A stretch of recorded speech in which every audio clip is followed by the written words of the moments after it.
Elbow ஸ்லீவில் bottom சுற்றளவு சுருங்குது அப்படின்னா அது கையினுடைய இதுதான். நம்ம அந்த கையில் ஒர்க் பண்ண கை மடக்க நீட்ட அந்த எட்ஜு வந்து மடங்க தான் செய்யும். அது வந்து ரெகுலராகவே அது வர பிரச்சனை தான். ஏன்னா எல்போ அப்படிங்கும்போது கரெக்டாக முட்டி வரைக்கும் தான் நம்ம வைக்கிறோம். அப்போது வந்து அந்த அந்த ப்ராப்ளம் வந்து வரும். ஆனால் அளவை வந்து நம்ம குறைச்சோம் அப்படின்னா, அதாவது அந்த சுருக்கம் வராத அளவுக்கு நீங்கள் உயரம் வச்சிங்க அப்படின்னா அது எல்போ ஸ்லீவ் மாதிரியே இருக்காது. அதாவது முக்கா கை மாதிரி இருக்கும். மேக்ஸிமம் பார்த்தோம் அப்படின்னா அந்த எல்போவுக்கு மேலே 2 இன்ச்சுக்கு மேலே வச்சிங்க அப்படின்னா அது ஷார்ட் ஸ்லீவுக்கும் சேராது, எல்போவுக்கும் சேராது. அது வந்து ஒரு மாதிரி இருக்கும். அந்த மாதிரி ப்ராப்ளம் வரும். ஆனால் எல்போ பொறுத்த வரைக்கும் அது சுருக்கம் இருந்தாலுமே வந்து அது வந்து நல்லா தான் இருக்கும். நீங்கள் இன்னும் கொஞ்சம் அதை விட லென்த்து வச்சுக்கிட்டீங்க அப்படின்னா கூட, முட்டி கவர் ஆகிற அளவுக்கு வச்சுக்கிட்டிங்கன்னா கூட நல்லா தான் இருக்கும். அதே மாதிரி மேலே வந்து முடிஞ்ச வரைக்கும் அந்த சுருக்கம் வந்து வராத அளவுக்கு கொஞ்சம் மேலே ஏற்றி நம்ம வச்சுக்கலாம்.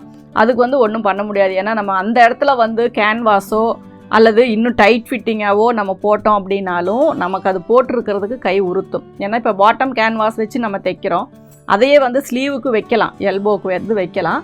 ஆனால் கையை அறுக்கிற மாதிரி இருக்கும் நமக்கு அந்த இடம் ஸ்டிஃபாக இருந்துச்சுன்னா. அதனால் அது ஃபோல்ட் ஆனாலும் பரவாயில்ல அப்படிங்கிற மாதிரி தான் விட முடியுமே ஒழிய, மற்றபடி வேறு அந்த ஸ்டிஃப்னஸ்க்கு வந்து அந்த இடத்துல வேறு எதுவும் நம்ம பண்ண முடியாது. எக்ஸ்ட்ராவாக வேணால் ஒரு டபுள் ஃபோல்டு கிளாத்தையே வேணால் கொடுத்து ஃபோல்டு பண்ணிக்கலாம். அந்த மாதிரி தான் கொடுக்க முடியும்.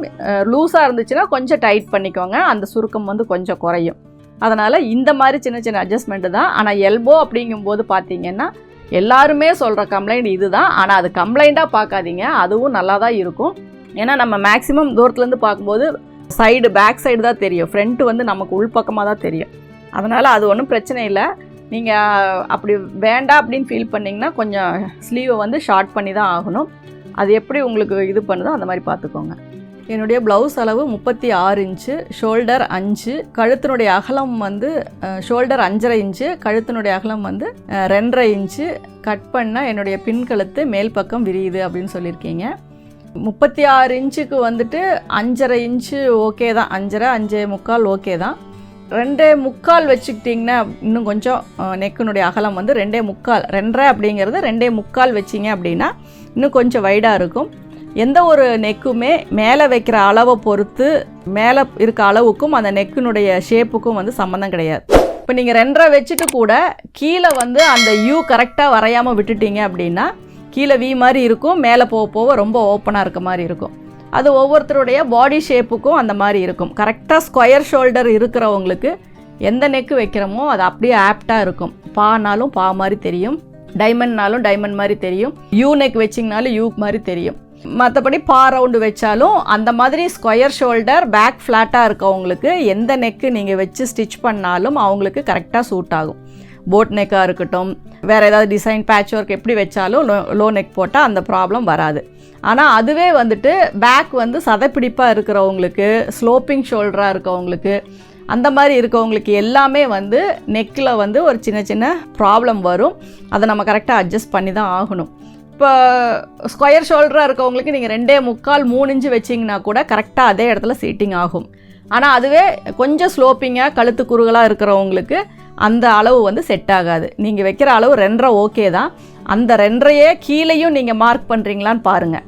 மார்க் பண்ணிவிட்டு கரெக்டாக மேலேயும் கீழ்ப்பக்கமும் ஒரே அளவு, சைடில் 2 உயரம் 2 ஒரே அளவு இருந்து அதில் அவுட்டரில் சும்மா ஒரு 1/4 இன்ச்சு அவுட்டரில் கீழ்ப்பக்கம் மட்டும் 2.5 வர இடத்துல 2.25 வச்சு பாக்ஸ் போட்டுட்டு அதில் ரவுண்டு வரைஞ்சி நீங்கள் கட் பண்ணி பாருங்கள். ஏன்னா நீங்கள் வரைஞ்சி கட் பண்ணுறதுல தான் அந்த நெக்கினுடைய ஷேப்பு வரும்.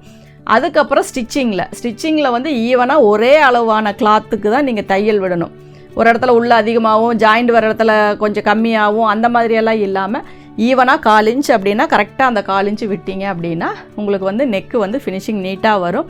நீங்கள் எதிர்பார்க்குற மாதிரி இந்த விரிஞ்சிட்டு போகாமல் கரெக்டாக யூ ஷேப்பில் உங்களுக்கு கிடைக்கும். நீங்கள் அதை எப்படின்னு பார்த்து ட்ரை பண்ணுங்கள்.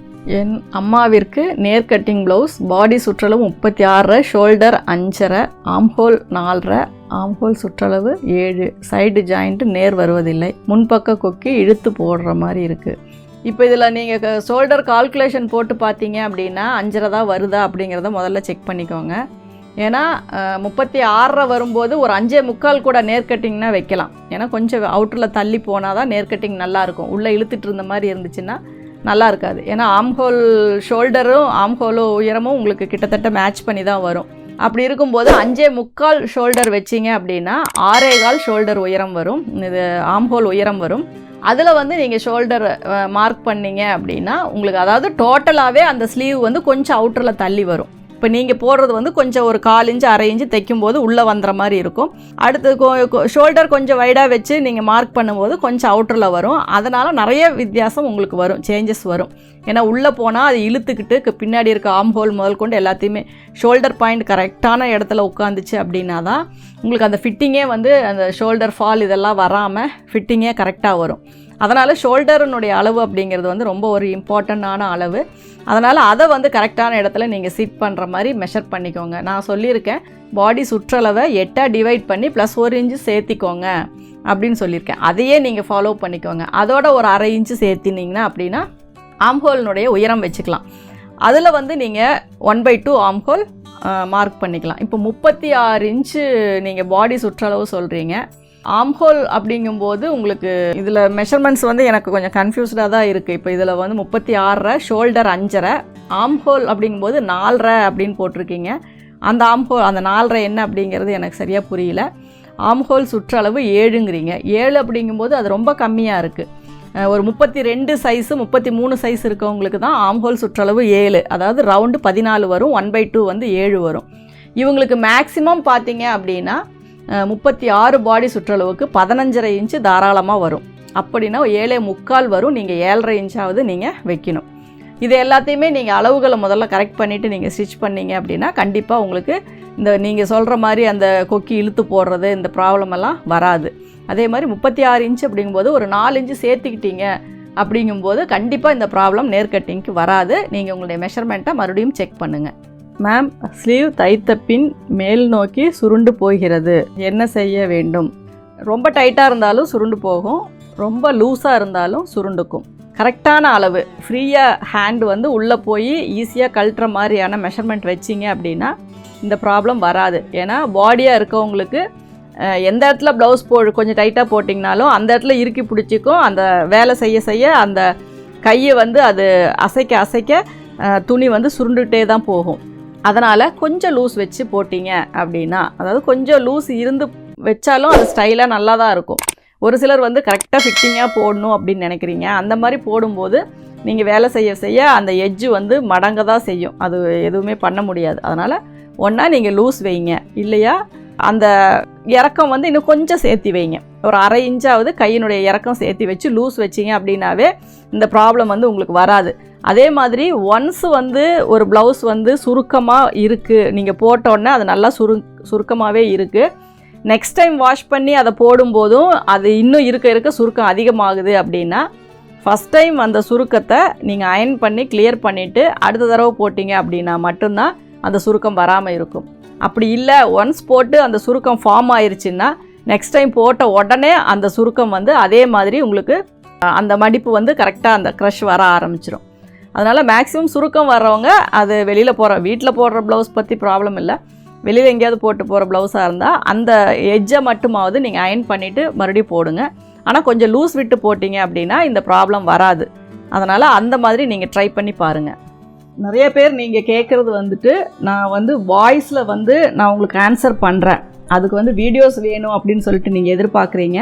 ஃபஸ்ட்டு ஒரு விஷயம், நீங்கள் ஒரு கொஸ்டின் கேட்குறீங்க அப்படின்னா நான் அதுக்கு எவ்வளோ லென்த்தாக பதில் சொல்கிறேன் அப்படிங்கிறது உங்களுக்கு தெரியும். ஏன்னா இவ்வளோ விஷயத்தை வந்து என்னால் கண்டிப்பாக டைப் பண்ண முடியாது, அதுக்கான நேரமும் கிடையாது. அதே மாதிரி நீங்கள் ஒரு ஆள் கேட்குற கேள்விக்கான பதில் பல பேருக்கு யூஸ் ஆகும் அப்படிங்கிறனால தான் நான் வீடியோவாக போடுறேன்.